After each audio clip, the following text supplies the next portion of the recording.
warahmatullahi wabarakatuh. Perkenalkan, nama saya Muhammad Taufikur Rahman, NIM 242012.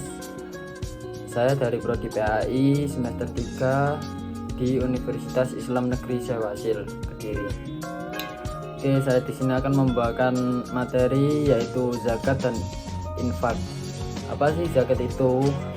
Zakat adalah memberikan sebagian harta kita yang telah diwajibkan oleh Allah Subhanahu wa taala untuk diberikan kepada orang yang berhak menerimanya atau orang yang membutuhkan.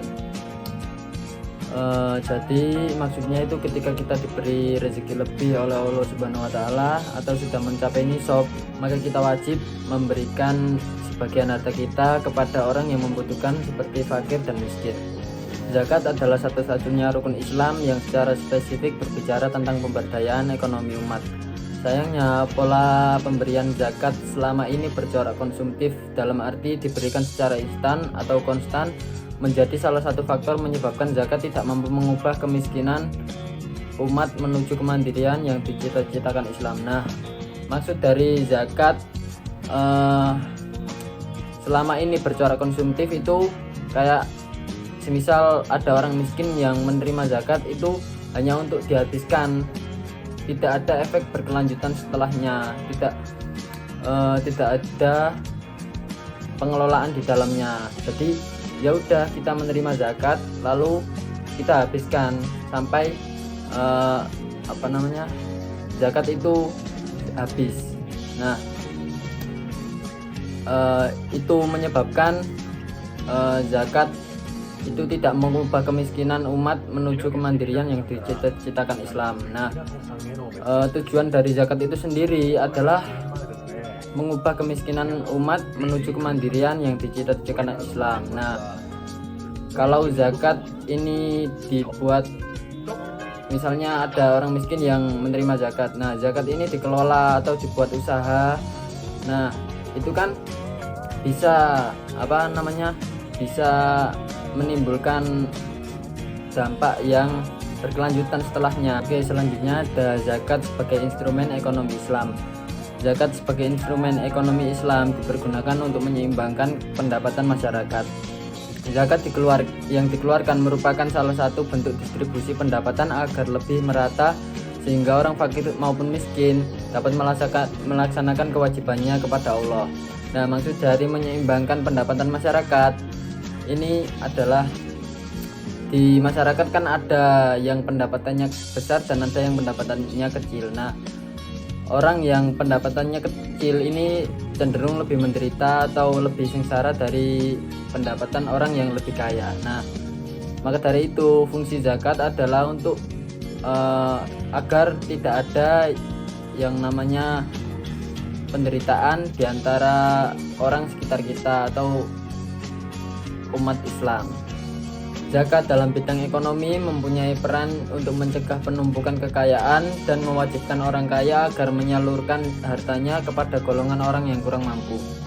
Maka zakat memiliki fungsi sebagai sumber dana untuk mengetas kemiskinan dan sebagai modal usaha bagi orang miskin agar dapat membuka lapangan pekerjaan dan mendapatkan penghasilan yang digunakan untuk memenuhi kebutuhan sehari-hari. Maksud dari itu sendiri adalah untuk mencegah orang kaya semakin kaya dan orang miskin semakin miskin.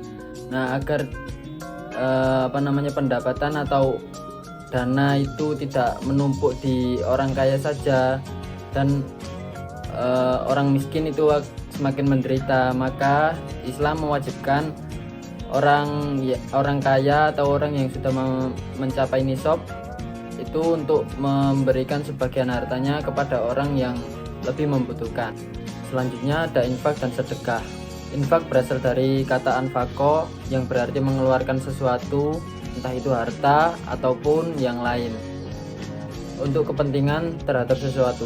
Sedangkan menurut terminologi, infak adalah mengeluarkan sebagian dari harta kita atau pendapatan kita untuk suatu kepentingan yang diperintahkan oleh Islam. Nah, maksud dari mengeluarkan sesuatu itu harta kita atau penghasilan kita. Nah, kalau gitu apa bedanya dengan zakat? Nah, di sini ada perbedaan infak dan zakat. Nah, di sini kan sama-sama mengeluarkan harta kita atau penghasilan kita untuk orang yang lebih membutuhkan. Nah, kalau zakat itu sifatnya wajib dan diharuskan dalam Islam. Dan itu juga zakat memiliki waktu-waktu tertentu yang telah ditetapkan di dalam Al-Quran. Sedangkan infak ini sifatnya sukarela atau memberikan secara cuma-cuma atau sesuai dengan kemauan kita. Oke, selanjutnya ada sedekah. Sedekah berasal dari kata sodako yang berarti benar. Orang yang gemar bersedekah adalah orang yang benar pengakuan imannya. Menurut terminologi, sedekah sama dengan pengertian infak, termasuk juga hukum dan ketentuannya. Hanya saja infak berkaitan dengan materi, sedangkan sedekah memiliki arti yang lebih luas, menyangkut hal yang bersifat non material. Nah, sedekah itu sama dengan infak. Infak juga bisa dikatakan sedekah. Nah, apa bedanya infak dengan sedekah? Di sini sedekah itu bersifat non material. Tadi kan sudah saya jelaskan, infak itu bersifat material, entah itu uang, entah itu beras dan lain-lain. Nah, di sini sedekah itu artinya lebih luas atau bersifat non material. Itu bisa seperti tenaga, ilmu, atau yang lainnya. Nah, intinya infak itu bersifat material, sedangkan sedekah itu bersifat non material. Selanjutnya ada peran infak dan sedekah dalam meningkatkan perekonomian umat. Infak dan sedekah merupakan salah satu instrumen dalam mengentas kemiskinan di Indonesia.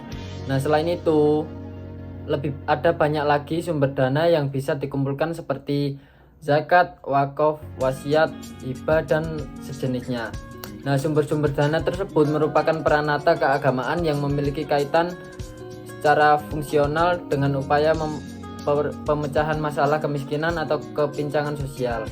Nah, sumber-sumber dana tadi dari zakat, wakaf, dan sebagainya itu memiliki tujuan yang sama, yaitu memperbaiki perekonomian umat dan mengentas masalah kemiskinan dan kepincangan sosial, supaya yang kaya tidak semakin kaya dan yang miskin semakin menderita, agar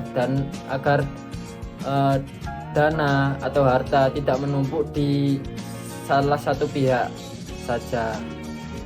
Infak dan sedekah merupakan perwujudan sumber keuangan dari komitmen sosioekonomi yang penting dari umat Islam untuk memenuhi kebutuhan semua orang tanpa meletakkan seluruh beban di atas pundak perbendaharaan publik yang tanpa disadari telah dilakukan sosialisme dan negara kesejahteraan sekuler sekalipun.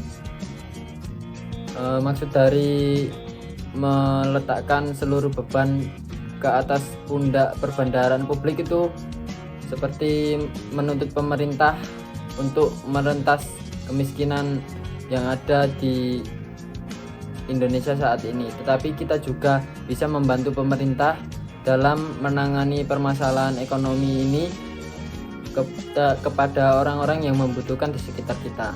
Oke, itu saja yang dapat saya sampaikan. Apabila ada kekurangan atau salah kata, saya mohon maaf yang sebesar-besarnya. Semoga ilmu yang saya sampaikan bisa memberi manfaat dan dampak positif.